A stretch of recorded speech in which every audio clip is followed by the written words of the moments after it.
24 ফেব্রুয়ারি 2022 খ্রিস্টাব্দ, 11 ফাল্গুন 1428 বঙ্গাব্দ, বৃহস্পতিবার।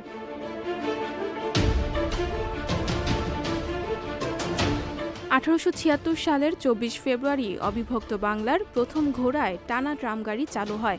কলকাতা শিয়ালদা স্টেশন হতে এটি প্রথম চালু করা হয়।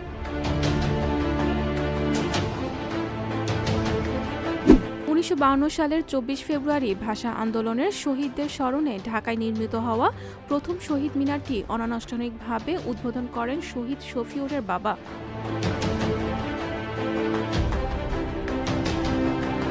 1972 সালের 24 ফেব্রুয়ারি বাংলাদেশকে স্বাধীন সার্বভৌম রাষ্ট্র হিসেবে স্বীকৃতি প্রদান করেন ফিলিপাইন।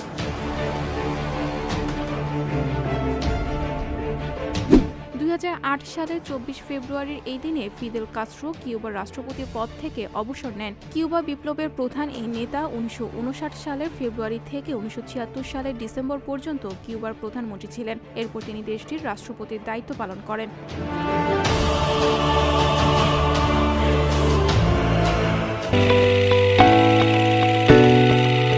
সংবাদ, ফিচার ও অনুষ্ঠানের জন্য ভিজিট করুন সংবাদ প্রকাশের ওয়েবসাইট এবং যুক্ত থাকুন ফেসবুক পেজ ও ইউটিউব চ্যানেলের সঙ্গে।